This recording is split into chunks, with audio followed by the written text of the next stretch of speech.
Tabata entrou. Agora eu vou te convidar. Pronto.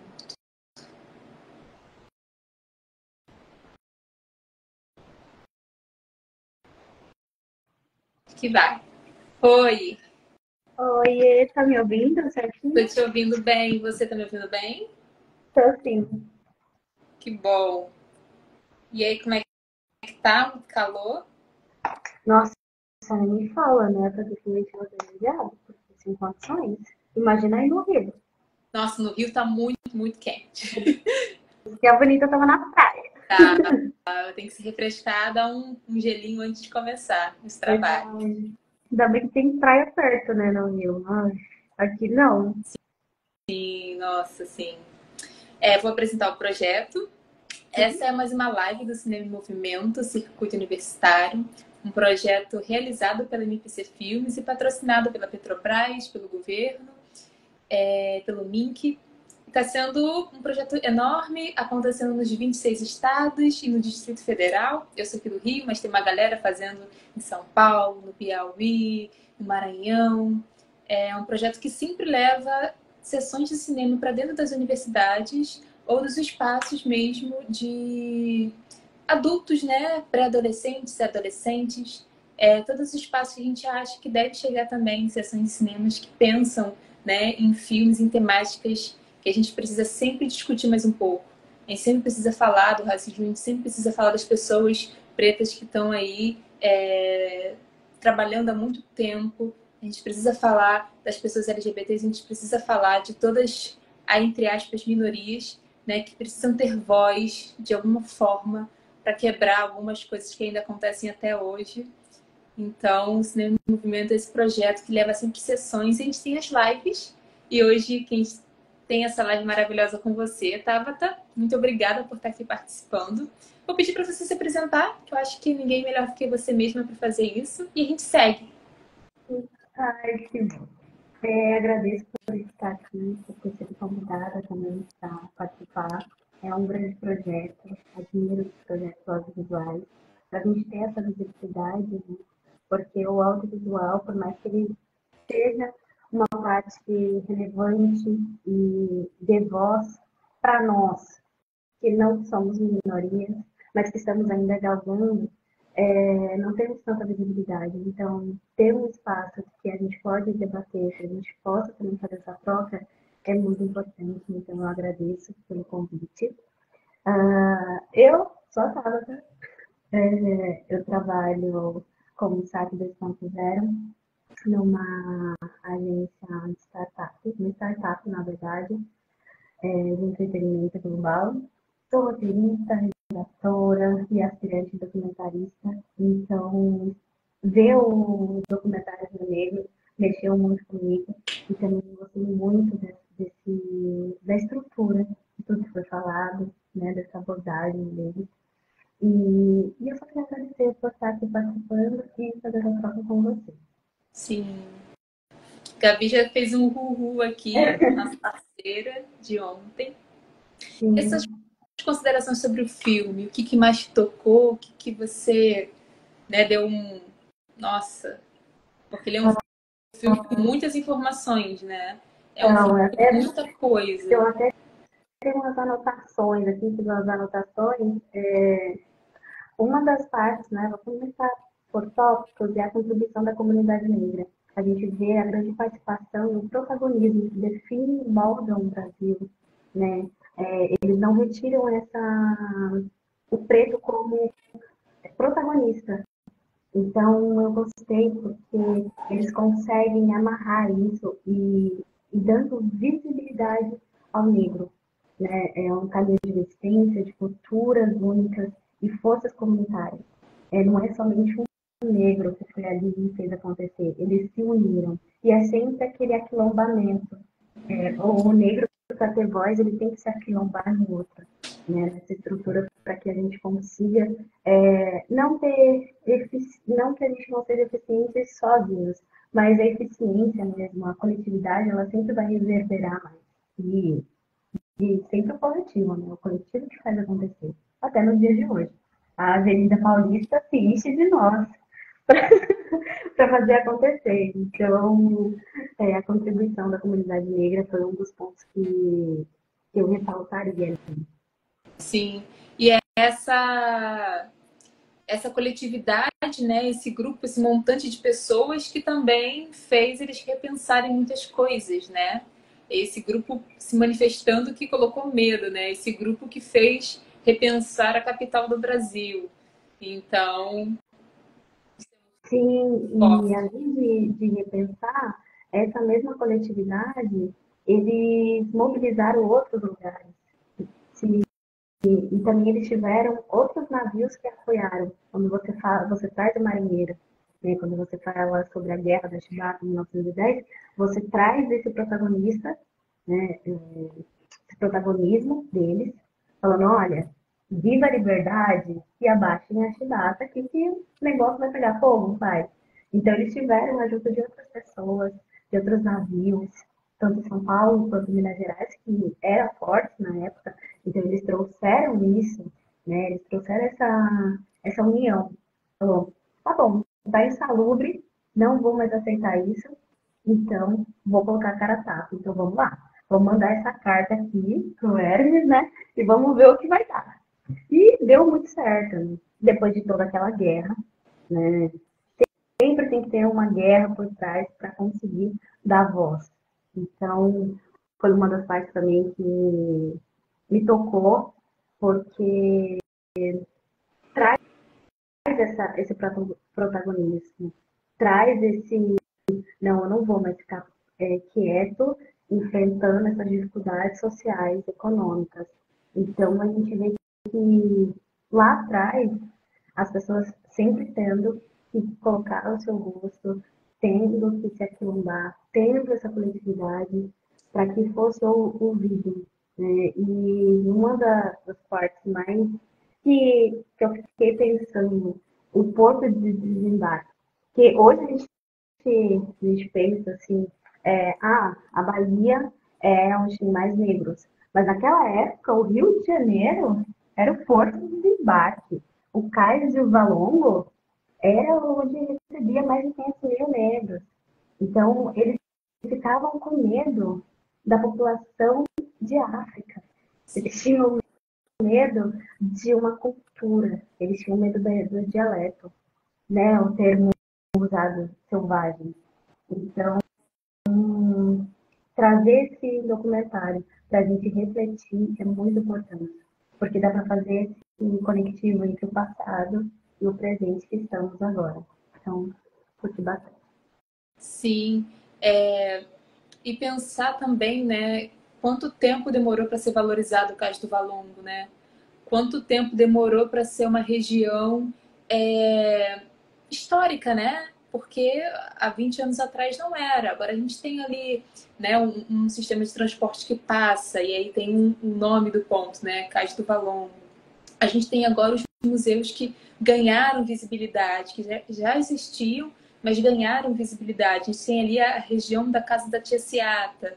Então, assim, foram redutos e lugares ocupados e lugares, infelizmente, trágicos, né? Mas também que foi ali é muita força, muita energia, eu acho que naquele ambiente, né? Mesmo você não pensando numa linha espiritual, mesmo você não pensando numa linha religiosa, mas é uma força muito aquela terra, né? Aqueles armazéns ali eram os armazéns que recebiam, os armazéns que transportavam. É uma região que agora está tendo uma visibilidade. E ainda é uma região um pouco afastada do centro, entre aspas, né? Mas é uma região totalmente agora turística. Os navios param ali para as pessoas descer, para as pessoas subirem. Acho que ainda falta uma reformulação, né, de visitas, mais visitas. Tem que ser um lugar que todo mundo deveria ir no Rio de Janeiro, não só as praias, não só os pontos turísticos, mas um lugar que é muito representativo, né? Sim, e hoje é um sítio, né? Praticamente um sítio arqueológico ali. Então, dá visibilidade para as pessoas conhecerem, acessarem, porque o que está na história é o que os nossos ancestrais é o que o nosso povo teve que enfrentar, teve que viver. Então, estar ali, como você mesmo disse, é um poder de fé. É um sentir aquela energia que é densa, porém faz parte de quem somos. Então, é muito importante a gente conhecer, sim, não só as praias maravilhosas do Rio, ainda mais nesse calor, Sim. mas, mas assim, ter esse contato com a cultura, ter essa vontade, esse desejo de participar. Você não estava naquela época, mas hoje você pode pensar sobre isso, né? A gente pode refletir sobre isso. E naquela época eles consideravam como uma pequena África, porque tinha muitos negros. Então tinha tradições culturais, tinha suas religiões, tinha a sua forma de ser. E ali, lá atrás já tinha também a repressão, né? Uma forte repressão de quem somos. Então, a gente precisa falar sobre isso. São questões que a gente tem que levantar sempre. Sim, total. E você me falou alguma coisa do carnaval? Quando você viu o filme, você ficou, nossa. Sim, o carnaval ele não tinha essa estrutura de festa que nós temos hoje. Era mais uma brincadeira entre os brancos. O, o negro, ele era para puxar o carrinho, ele não tinha destaque. Depois que viu que o corpo humano preto poderia ser valorizado, tinha um destaque, porque valorização e destaque é outro. Eles podiam dar um destaque e teriam um destaque sobre isso, eles começaram a valorizar. Então, a gente conhece sobre carnaval hoje era muito diferente do que era tempos atrás. Então, a gente teve que ir galgando, né, evoluindo para ser o que é hoje. A gente valoriza, né? Os pretos gostam dessa participação, a maioria são pretos em destaque, são valorizados. O carnaval no Brasil é muito valorizado. Com as antigas. Então, todas as nossas músicas sempre traz isso. Traz um preto como um destaque. Traz a nossa ancestralidade. Traz a nossa história. Então, a gente vê também que dá para comparar o hoje com antigamente essa valorização do corpo preto. Porque agora na televisão a gente vê os corpos pretos. Porque está tendo um destaque. Porque antigamente não tinha esse destaque. Então, uma reflexão que a gente tem que fazer olhando para o passado e também questionando o nosso presente. Não é só sermos receptivos das informações, a gente precisa estar sempre questionando. Sim, as escolas são porta-vozes, né, da comunidade, né? A escola sempre traz um enredo que fala de alguma coisa muito importante. O carnaval ele é muito político. Apesar do carnaval no Rio de Janeiro, hoje em dia ser tão mercado, né, tão capitalista, mas algumas escolas, a maioria, ainda estão tentando trazer os enredos como lugar de fala. A gente vê, por exemplo, o enredo que trouxe o defeito de cor, né, como base. E aí o livro esgotou nas livrarias, né? E o livro é um livro maravilhoso, que todo mundo deveria ler. Então, eu acho que as escolas ainda têm esse lugar de dar voz ao povo, o povo daquela comunidade. A maioria das escolas são em algumas comunidades, algumas favelas, lugares ditos como os periféricos, né, do estado, do Rio de Janeiro.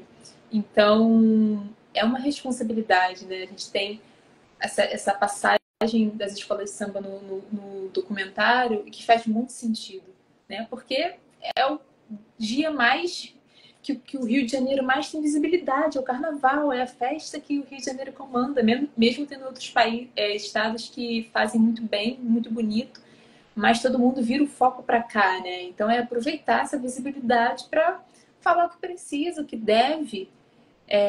Então as escolas ainda têm essa força, esse legado de levar o carnaval e de falar o que precisa ser dito, o que precisa ser relembrado, né? Porque a gente sabe que sabe, mas às vezes precisa de alguém ali botando a boca no trombone para poder conseguir ser escutado. E você tem alguma ligação com o carnaval? Acho que eu vi algumas aparições suas no Isso que eu ia falar carnaval. agora.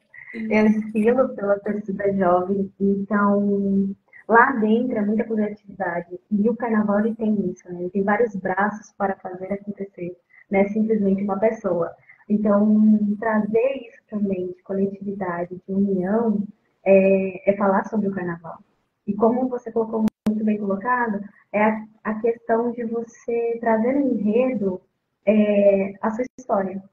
E sempre quando você traz a sua história nesse enredo, não a sua história unicidade, mas a história coletiva no enredo, faz com que você tenha visibilidade. E o livro, Se Esgotou, Defeito de Cor, é um porta-voz de que a gente precisa dar voz a lugares, a pessoas, a conteúdos que falem sobre a identidade que moldam o Brasil. Não é mais uma coisa que a gente vai conseguir se abster. Não é uma coisa que a gente vai conseguir silenciar, apagar. O negro, ele vive e ele precisa dessa voz. E, através dessa voz, que você vai conseguir ecoar, vai conseguir oportunidades. Então, esse documentário, ele faz a gente ter essa reflexão, abrir, assim, abrir a nossa cabeça de que, olha, não é um mundo fechado, é um mundo que ele está em expansão, é um mundo que você precisa olhar, né? Então, um ponto que eu também achei interessante no documentário foi a dualidade da cidade. Tinha o oficial e tinha a subterrânea. A subterrânea sendo dos negros e a oficial sendo dos portugueses. E entender que sempre tem que aparecer como oficial o dos brancos, sempre tem que aparecer na história, sempre tem que aparecer em quadros, em revistas, em jornais, mas aquela pequena cidade, né, os ônibus falavam, que tinham muito mais fé, tinha as festividades, tinha um porquê de existir, os pontos de fuga, então era muito mais atrativo, muito mais profundo do que simplesmente apagarem, simplesmente caçar essas pessoas. Então, sempre essa repressão também. E os ombros eu achei incrível, entendeu?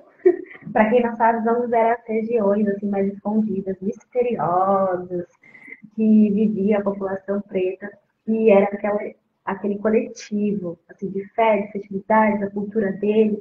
Então, e também tinha as rotas de fugas para outras localidades. Então, sempre a gente no aquilombamento.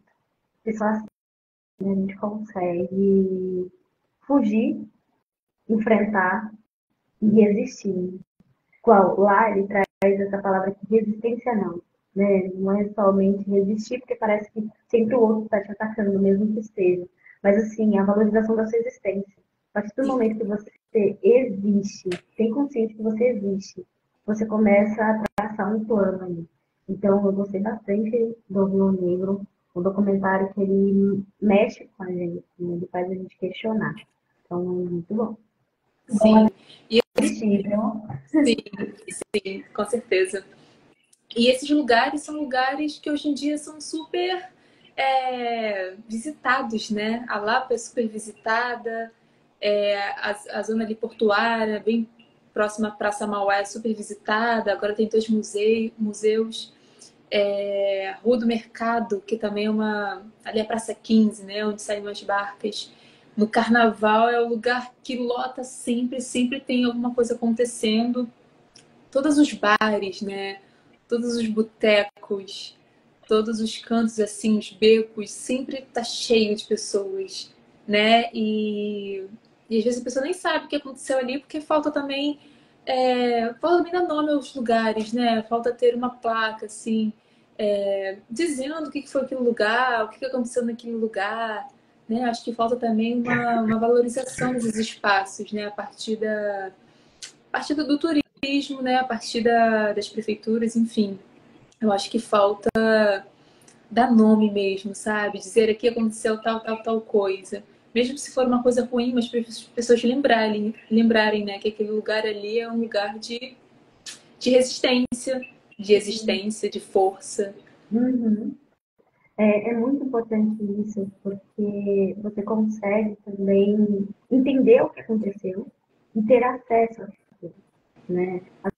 A pessoa chega num rio e só vê os pontos turísticos, mas não sabe que naquela terra ali, ó, foi um território explorado, e não é para ser um território explorado, era para ter uma tradição, como tem, mas naquela época viam muito para explorar. Travou aí? Vocês estão Não, tô me escutando, entendendo? tudo certo. Então, e aí, um território não é para ser explorado, é para ser criado tradições, amizades, famílias. Então, respeitar tudo que está embaixo do seu pé e ao seu redor é muito importante. E dar nome às coisas, dar nome às pessoas que fizeram acontecer. E como você bem colocou, mesmo que tenha acontecido alguma coisa trágica, porque por mais que teve essa guerra da Chibata em 1910, foi trágico, porque foi, né, pressuposto de uma revolta, de uma guerra e tudo mais, mas a partir disso eles conseguiram ter o seu protagonismo, eles conseguiram romper castigos físicos, eles conseguiram se impor, dar a sua voz. Né? Então isso é muito, muito importante. E trazer mesmo a história para que o outro saiba, conheça, se reconheça também. E ter o acesso, claro. Sim, sim, total. Você falou alguma coisa que eu lembrei de algo agora, mas eu não tô conseguindo fugir. Lembrei e fugiu. Mas eu acho que outra coisa que a gente pode falar é sobre as imagens que o filme traz, né? As imagens históricas, né? Os quadros, as pinturas. Porque a gente está muito acostumado a ver só o sofrimento, né? Só ali o pelourinho, só aquela parte totalmente trágica. Mas ele traz fotos e imagens e pinturas, né? Fotografias pintadas muito boas, né? De famílias, de pessoas comprando, pessoas vendendo, né? Também eu acho que é o que a gente acessa, né? O que tem de acesso, o que tem de registro, né? Guardado, o que guardaram, o que não guardaram, por que não guardaram, né? Eu acho que o audiovisual também traz muito essa coisa de é isso, se eu pegar e fazer um vídeo só com escrituras, só com desenhos, só com fotos, a gente tem um material riquíssimo, né?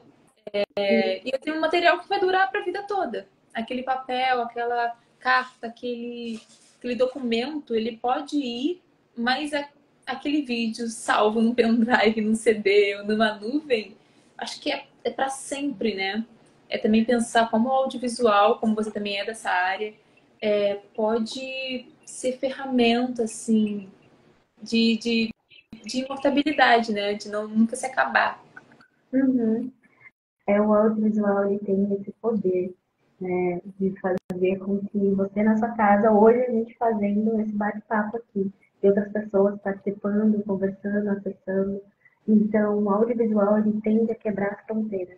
E isso é muito relevante, muito profundo, muito sensível, a gente ter esse olhar. Porque um material como uma foto do negro com a sua família, você não precisa de texto, porque está tudo ali. Se você olhar, está tudo ali. A forma de cuidado, como se comportavam, como se olhavam. Então, a partir de uma imagem, você consegue interpretar o que está acontecendo e muito não se precisa de tantas falas quando a imagem já se fala por si só. Quando uma imagem já explica o que está ali, você não precisa ficar inventando texto. Né? Como roteirista, a gente adora um texto. A gente adora matar alguém, né, Gabriela? Mas a gente adora um texto, descrever ali a imagem. Mas quando a gente já vem com a imagem, a gente consegue sentir o que está acontecendo, é de uma sensibilidade, é bom, é uma energia, te conecta. Então, o audiovisual, ele tem isso. Ele, igual os filmes do Chaplin, não precisa de voz. Tá ali o que está acontecendo em cena. No teatro, né, o clown, não precisa de voz. Tá ali. Então, a gente, essa parte ali da cultura que foi trazida, não precisava nem do som.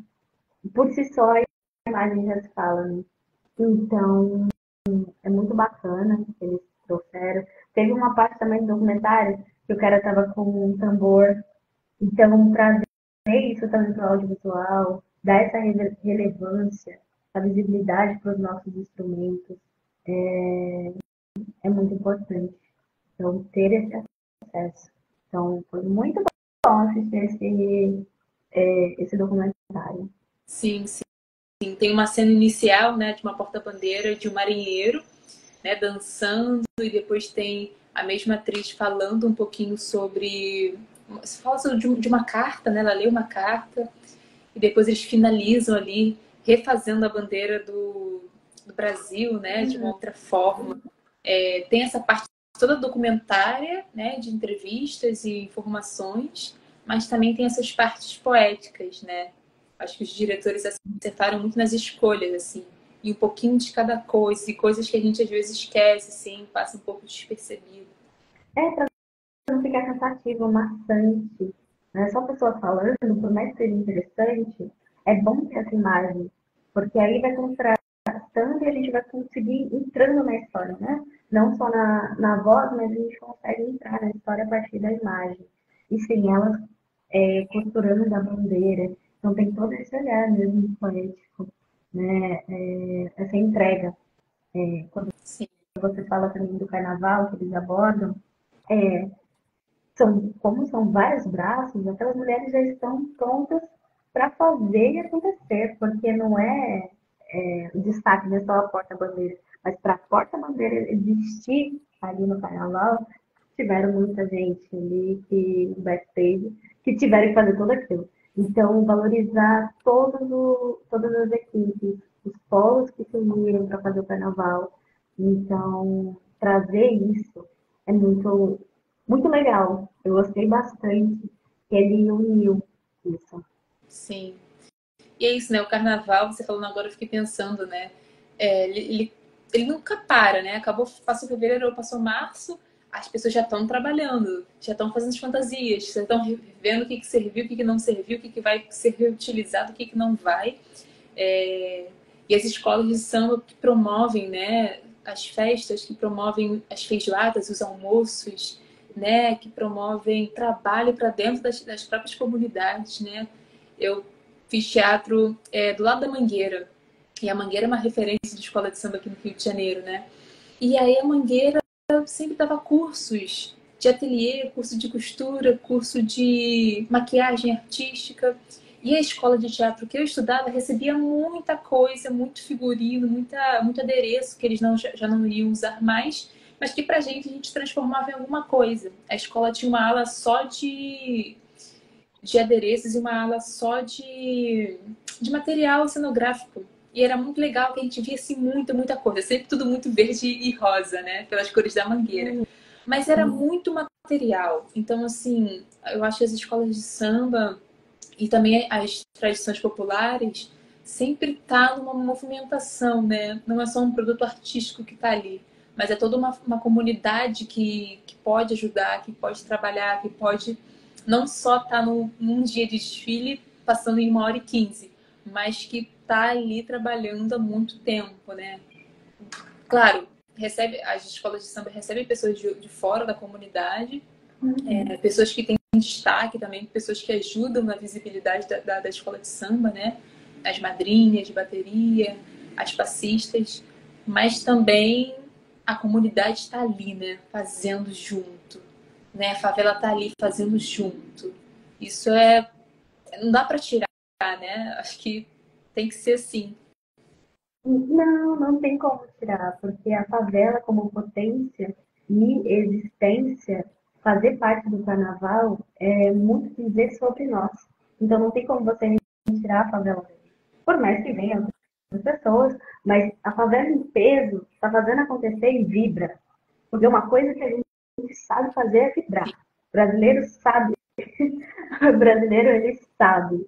Então, ele humaniza cada coisinha que ele faz, ele está humanizando, ele está colocando afeto.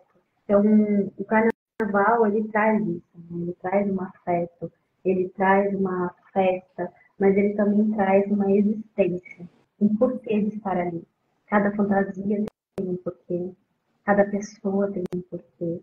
Então, falar de carnaval é falar sobre favela e falar sobre quem somos na avenida. Então, é muito bom. É muito gostoso, assim, vibrar. Você quer falar um pouquinho sobre a favela como potência? Eu também acho que vi alguma coisa sua relacionado, algum trabalho. Ah, claro. Eu trabalhei na política no ano passado, então eu tive várias vivências ali, como favela é potência, favela não é carência. Subi, desci favelas, encontrei uma gente muito legal, encontrei pessoas com histórias que me emocionaram. E pensar em cada pessoa que eu conheci ali é dizer um pouquinho sobre mim. Eu conheci a favela Branca Flor. E essa favela era não era bem uma favela, era uma ocupação. E mexeu muito comigo, porque eram tantas histórias. Eram umas crianças que não tinham, que tinham um pouco, mas conseguiam ser felizes. E quando você olha para o outro, que não tem quase nada, e ainda consegue ser feliz dentro daquela existência, com pouco, isso mexe muito.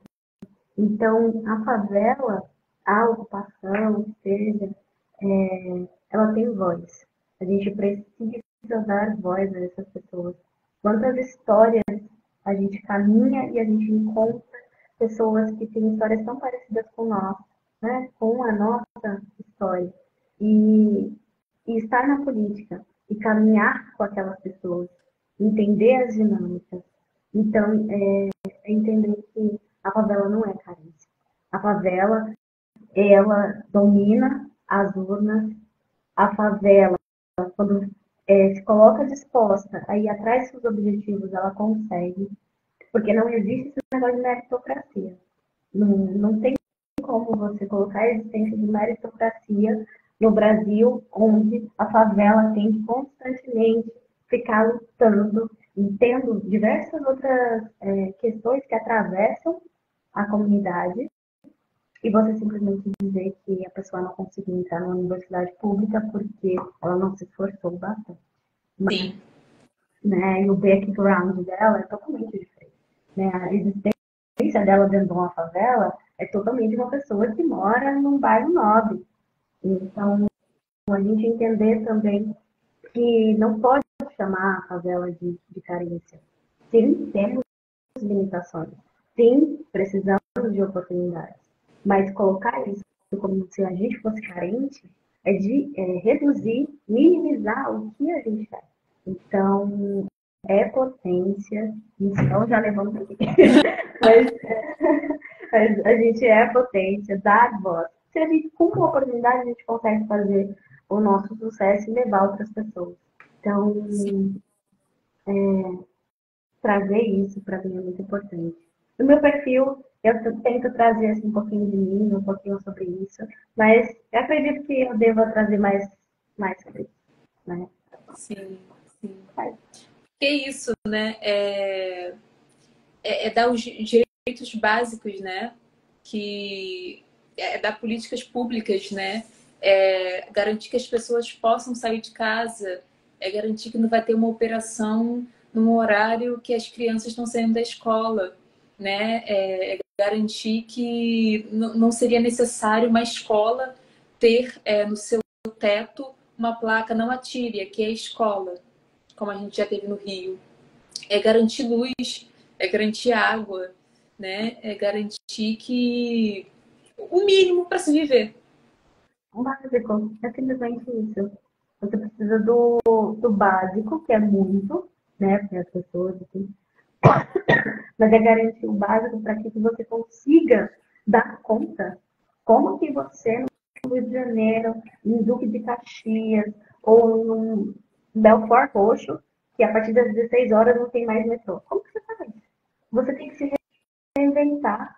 E como que a pessoa vai se reinventar num momento de que, tá, eu preciso estudar, mas eu também preciso pagar conta de luz, água, não tenho como morar em república, eu tenho família para alimentar. Então, se o governo não faz, se o governo não dá essa atenção, se não há políticas públicas, como que a gente vai se comportar? Como que a gente vai chegar lá? Então, não tem como você falar para mim que é uma meritocracia. Sim, Né? sim. É entender que algumas cidades são cidades dormitórios, né? Caxias, eu nasci em Caxias, é uma cidade dormitório, porque as pessoas saem para trabalhar às 6 horas da manhã, voltam 8 horas da noite, então o tempo que elas têm ali é para dormir, descansar minimamente para pegar o trem 6 horas da manhã de novo. E você leva 2 horas para chegar no centro do Rio, porque, né, o transporte público cada vez está pior, não tem uma melhoria. A gente vê que, né, os valores aumentam, mas a melhoria não acontece. Acontece algumas vezes, acontece em alguns meses, mas depois acaba. Depois o trem que para, não tem uma segurança ali para o trem continuar andando, então às vezes ele realmente tem que ir em alguma estação, e aí você tem que se virar, e aí você tem uma empresa que às vezes não entende, né? Muita gente, às vezes eu tô no trem, muita gente tá filmando, tá falando, olha, tá acontecendo isso aqui, vou me atrasar, né? Você ainda tem que fazer uma foto, um vídeo, ainda bem que tem telefone hoje em dia, para você poder mostrar que você se atrasou porque a condução parou. E aí você não consegue, porque também, se você pegar um Uber, ou se você pegar um táxi, se você pegar uma moto, você vai até chegar, só que você vai demorar muito para chegar. Porque as vias, as avenidas estão super congestionadas, o trânsito não acontece, sim, você não consegue chegar. Então, para sair da Baixada, para sair de Caxias, de Belford Roxo, de Magé, de Mesquita, de Nilópolis, de Queimados, você tem que sair 2 horas e meia antes e torcer para não acontecer nada. Porque senão ainda tem que torcer para chegar vivo, né? Os últimos tempos aqui no Rio de Janeiro, muitas pessoas perderam as vidas nas vias públicas para tentar chegar no trabalho. Então, assim, você ainda tem que conseguir chegar vivo. Parece meio bizarro, mas é a pura verdade, né? Parece uma realidade paralela. Você tem que estar protegendo a sua própria vida para que você consiga chegar no trabalho, para você doar essa vida. Porque Sim. quando eu falo de vida, eu estou falando assim, disposição, seu tempo, né? Você se desgasta no trabalho, você se doa a maior parte, você convive mais com as pessoas do trabalho do que com a sua família. O tempo de qualidade você não tem, né? Você não tem tempo de qualidade. Você se doa para o trabalho e que pode ser que ele nem te dê uma remuneração adequada pelo todo esse esforço que você faz. E CNPJ ninguém valoriza, né? Você não é um CPF para ele. CPF você é para sua casa, para sua vida, para sua família, seus amigos. Agora, para trabalho, você é um CNPJ. Então, se você não chegou, vai ter gente que vai conseguir chegar. Sim. Então, é muito difícil quando você fala sobre meritocracia no Brasil. Não tem como você levar isso como uma base legítima. Sim. E a gente ainda tem que lutar pelo fim de uma escala 6x1, né? Naquele único dia, você tem que resolver toda a sua vida durante a semana. Naquele único dia, você tem que dar conta de resolver sua vida dentro do seu, né, do seu núcleo familiar. Se você é pai ou se você é mãe, você tem que resolver a vida dos seus filhos, né, das pessoas que dependem de você. Você tem que resolver a sua saúde. Você ainda tem que achar um tempo para chegar numa praia, para chegar num shopping, para chegar no museu, para chegar em algum lugar. E aí você tem que sair da sua cidade dormitório, que muitas vezes não tem uma estrutura de lazer, e voltar para o centro do Rio, né? E aí quem acessa os museus, né? Quem acessa os centros culturais? Quem vai a teatro? Quem vai a cinema? Aquela pessoa que faz aquele trajeto todo dia, incansavelmente, durante 11 meses para ter um mês de folga? Ou não? Ou aquela pessoa só precisa descansar, só precisa resolver as coisas? Sim. É muito isso, né? O nosso falta acesso à periferia. A gente também tem que valorizar o que a gente tem dentro da periferia. Por exemplo, aqui no Paraisópolis, na referência, acontece muito os circuitos culturais. Então, trazer as pessoas de fora para dentro também é importante, como valorizar quem está dentro, né? Hoje a favela é vista como um local de cultura, porque antes era desvalorizadíssimo.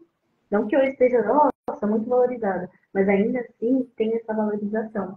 Hoje a gente consegue ter essa visibilidade do outro, porque está acontecendo teatro dentro da favela, está acontecendo a dança, os podcasts, tem a Digital Favela, que é dentro da favela, e ele traz isso, né, o Thiago Trindade. Ele valoriza de dentro para fora. Ele leva o nome da Digital Favela. Então, com influenciadores negros também. Então, a gente precisa, é algo que necessita de voz. A gente precisa dessa voz. E não dá para falar que temos muitos acessos, porque a gente não tem muitos acessos. E concorrer com pessoas que têm muitos acessos, é claro que a gente vai aprender nessa corrida. E não porque a gente não está se esforçando, é porque a gente não tem tempo. A gente não tem oportunidade que o outro fale, vem comigo, segura aqui que a gente traça. Muitas pessoas da comunidade, da favela, né?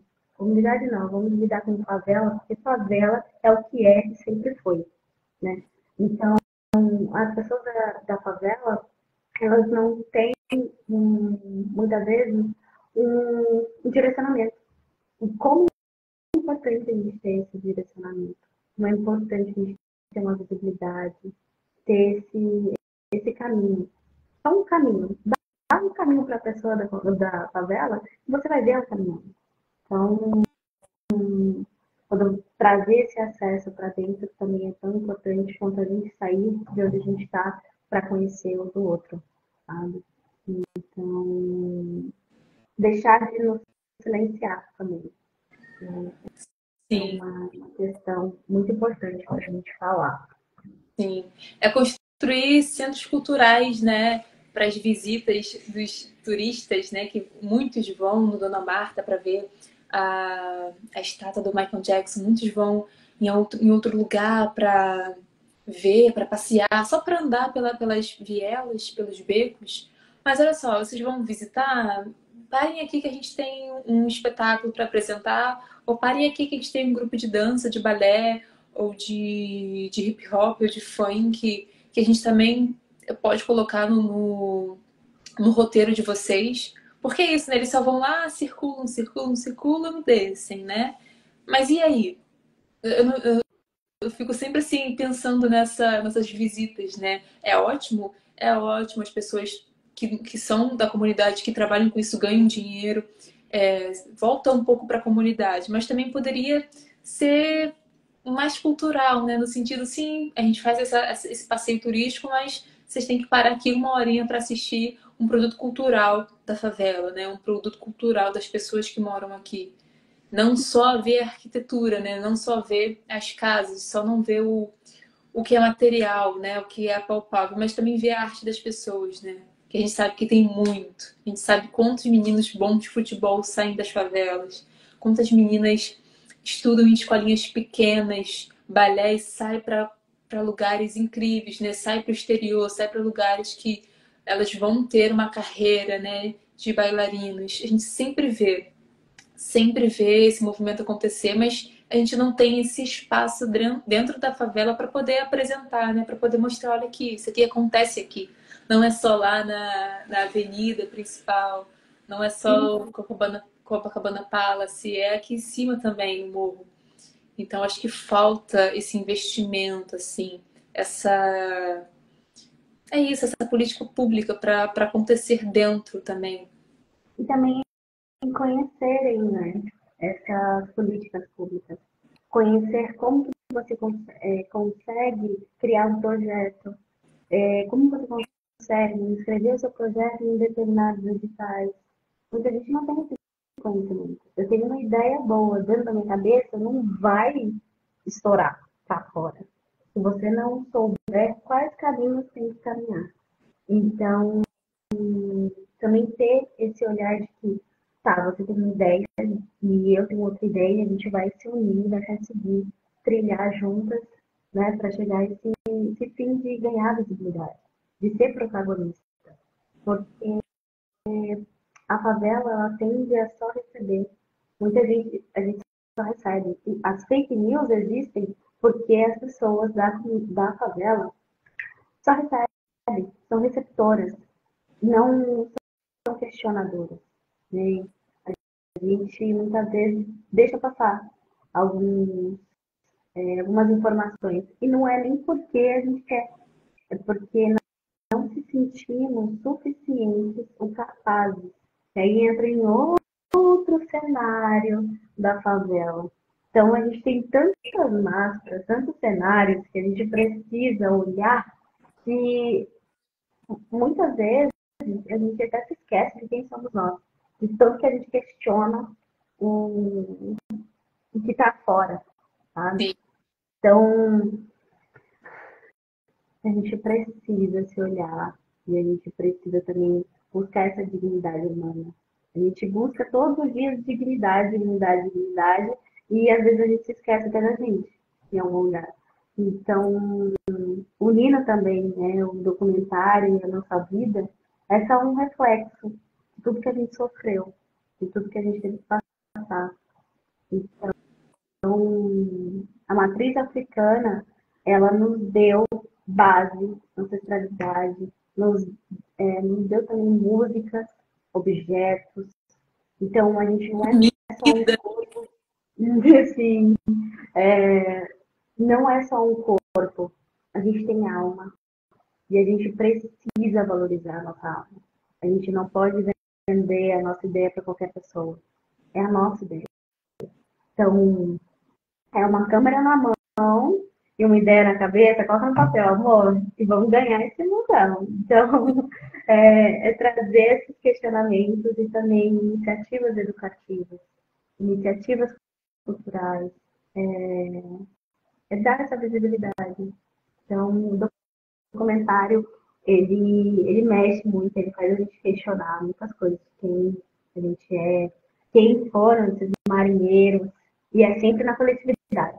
É o caminho. Aí a receita tá aí, ó. Vai na coletividade, arma o aquilombamento ali, ó, da sua galera e vai fazer acontecer. Por mais difícil que seja. Porque a gente, duas mulheres pretas, sabemos que não é fácil, não chega as coisas de mão beijada. E a gente precisa lutar, a gente precisa dar cara a tapa, e às vezes a gente tá tão cansado de dar cara a tapa, né? A gente fica, meu Deus, mais uma vez. Mas é isso, tem que ser forte. Então, acho que a gente tem a nossa fé, a gente tem a nossa ancestralidade para segurar. E isso é porreta, não é isso? Sim. Está Né? Agora que num grande aquário que a gente sempre chega um pouco mais de água e a gente sempre vai para cima para pegar um fôlego, né? Para ter força para subir, para sair desse aquário. Sempre são várias camadas, né? Ser mulher preta, ser mulher que vem da Baixada, que vem de uma periferia, que vem de uma favela, ou que vem de uma classe social. Então são várias camadas, é muita água que vai enchendo dentro do aquário e a gente sempre tentando nadar e subir para o topo, né? Que o nosso topo é existir, é dar continuidade ao nosso núcleo familiar. Não é nem esse topo que as pessoas pensam de, né, de superioridade, não é isso. É o topo de sobreviver mesmo, de viver, né? E a nossa cultura é uma cultura, né? É todo um país, todo um continente que veio para cá, né? O Brasil é isso, né? O Rio de Janeiro, os estados que estão ali no litoral, é toda uma cultura, é a comida, é a dança, é a vestimenta, é a forma de falar, é o português, é muita coisa, é muita coisa mesmo. E é esse movimento, assim, esse movimento. Quero perguntar se você quer falar alguma coisinha do seu trabalho no audiovisual, ou se você quer falar alguma coisa. Você quer comentar alguma coisa? Bom, tem um projeto que, assim, está no meu coração. Um deles, né? Na verdade, são dois. São dois que estão aí no meu coração. Que é a história de um pai de santo, que ele é um bandista. E, e ele tem 80 anos hoje. Então, ele já atravessou muita história da fé dele, dos mistérios da Umbanda. Então, eu quero fazer um documentário. Já escrevi esse documentário. E, e só espero que eu consiga aí, né, entrar no edital para que eu consiga também ver esse produto audiovisual pronto. e explora, né, a fé. Qual é a sua religião? Eu sou candomblessista. Ah, então não vai. Ah, boa, muito bom. Eu sou umbandista. Então, temos duas vertentes, mas que se comunicam, né? Se comunicam, no final, elas têm essa interação. Então, trazer a história do seu Nelson é contar também de uma perspectiva de quem é ele, de onde ele veio. Contar essa história de um lado de fé, de resistência. Por mais que ele seja um homem branco, ele é um homem branco, mas ele passou por essa trajetória também de conhecer a matriz africana, conheceu a Umbanda. Então, hoje, ele é um pai santo e ele traz todos esses mistérios nos encontros da gira. Ele traz esse acolhimento, essa rede de apoio. Então, o documentário vai falar muito sobre isso. E esse olhar que eu tenho sobre também. Então, é essa história. E tem a história da Tininha, que é o nosso Caduzinho, que é um jovem da periferia, que ele é saxofonista e ele foi acusado de roubo, né, de assalto. E aí a mãe dele começa toda uma trama de tentar tirar ele daquela situação. E a gente também traz essa perspectiva da Tininha. É uma mãe preta, solo, francista, da periferia de São Paulo. E conversar com a Tininha, sentir o que ela está sentindo, porque mãe solo na periferia tem que ter uma garra, tem que ter uma determinação, tem que constantemente se validar e, assim, criando o seu filho e com medo das N possibilidades que pode acontecer. E tem uma parte na Dinha que, no roteiro que ela pergunta para ele se ele está com RG. E é muito pesado isso. É muito denso pela preocupação de que o filho dela tem que estar com RG para que ele não seja preso, para que a polícia não haja com ele de forma que ela não possa protegê-lo. Então, essa sensibilidade desse roteiro mexe muito. Então, tem um lugar muito especial no coração da Gabi também. E estamos aí, tentando os editais, vamos estruturar, porque você vai ver o nosso Eu vou. roteiro, você vai ver o nosso filme, você vai ver o nosso filme, e aí você vai trazer o Cinema em Movimento para falar sobre nosso curta. Quero só ver, viu? Quem sabe ano que vem já não entra na lista, né? A gente está com as inscrições abertas, né, para os filmes do próximo semestre, né? O semestre que vai entrar agora. Então, se acontecer esse ano que vem, já pode ser um candidato. Ai, maravilha. Olha, tá dando certo? Não, mas tem que ter esperança, né? É a última que morre real, assim. E esse roteiro ele traz a fé, que ela é um bandista. Então, sempre a fé ali, que alimenta, né? A, a mãe, dentro da favela, ela tem uma fé, ela acredita em tudo que ela faz, porque é uma coisa que movimenta, né? Atravessa essa fé por ela, ela consegue se sustentar. E se não for a fé, para quê? Sim. Então, as histórias que a gente traz, as histórias que eu gosto de ver, é quando tem esse atravessamento de pensamento, de fé, de mistério. E também a realidade. E trazer a realidade, a nossa própria realidade, colocar ali no papel, uma peça teatral, é fundamental. Porque aí você consegue que o outro se identifique. Sim. E para que o outro se identifique, tem que ser uma história sincera. Tem que ser uma história que você também sinta, como redatora, como roteirista, porque senão não vai fazer sentido. E o outro não vai conseguir experimentar essa sensibilidade. Então, são dois projetos que estão mexendo bastante e que espero que a gente consiga aí colocar no mundo. Sim, com certeza. Boa noite, Miguel. com certeza, vida longa esses dois projetos. Quem sabe esse ano eles já começam a acontecer, ano que vem a gente já vai ver alguma coisa. Porque é isso, a gente tem que fazer, né? A gente tem que se autoproduzir e produzir. Sim, sempre, sempre, né? A gente tem que ser a pessoa que vai dar visibilidade para nós mesmos. A nossa arma, a arma mais poderosa é a comunicação, é a nossa voz, é a gente se propor a fazer e fazer bem feito para que chegue lá na frente pessoas que não acreditaram, que não acreditam que a favela pode ter esse conteúdo, né? Então, também tirar um pouco do pedestal da galera ali que tem mais acesso, da galera que conseguiram não quebrar a bolha, né? Porque você está na sua bolha, está na sua redoma. Mas a gente tem que furar essa bolha para chegar lá, por mais difícil que seja. Mas a gente tem garra suficiente para quebrar isso. Senão já levanta aqui de novo. Sim, Então, sim.